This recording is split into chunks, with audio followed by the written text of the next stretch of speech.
One man united a divided nation and changed Sierra Leone's history forever. Welcome back to the Sierra Leone Civil War documentary series. If you missed episode 2, go back and watch it first.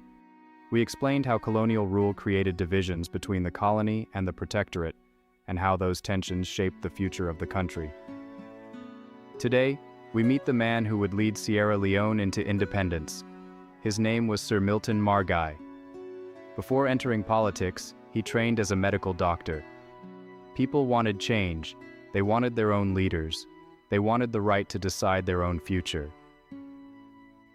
But independence was not just about removing British rule. It was about bringing together different groups of people who had been governed separately for decades. This was the challenge facing Sierra Leone, and this was where Milton Margai became one of the most important figures in the country's history. Milton Margai was born in 1895 in the southern region of Sierra Leone. Before entering politics, he trained as a medical doctor. He became known for serving ordinary people, especially in rural communities.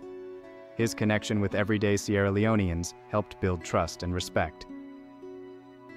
In 1951, Milton Margai helped establish the Sierra Leone People's Party, also known as the SLPP. The party was created with one major goal: to unite Sierra Leoneans and push for self-government. Margai understood something important. A divided country could not successfully fight for independence. So he worked with traditional chiefs, educated leaders, and communities across different regions.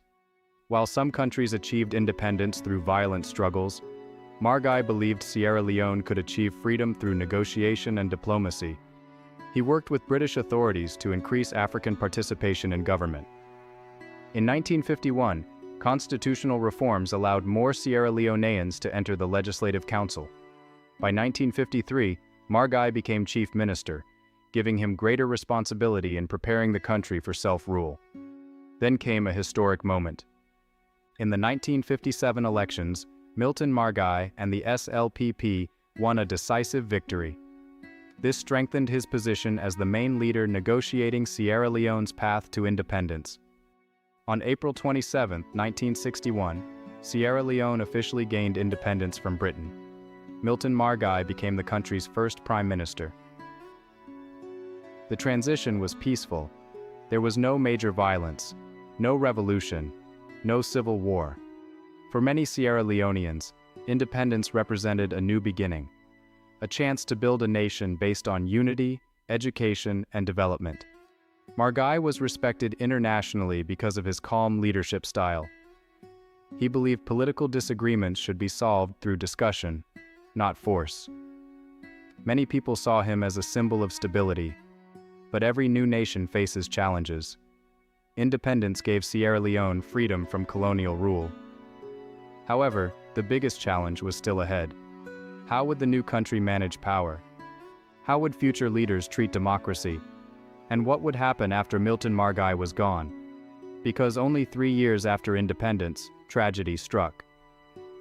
On April 28, 1964, Sir Milton Margai suddenly died. His death created a leadership crisis, and the person who replaced him would take Sierra Leone in a very different direction. The peaceful dream of independence was about to face its first major test. In the next episode, we will look at Albert Margai's leadership, the growing political tension, and how Sierra Leone started moving away from the unity that Milton Margai had built.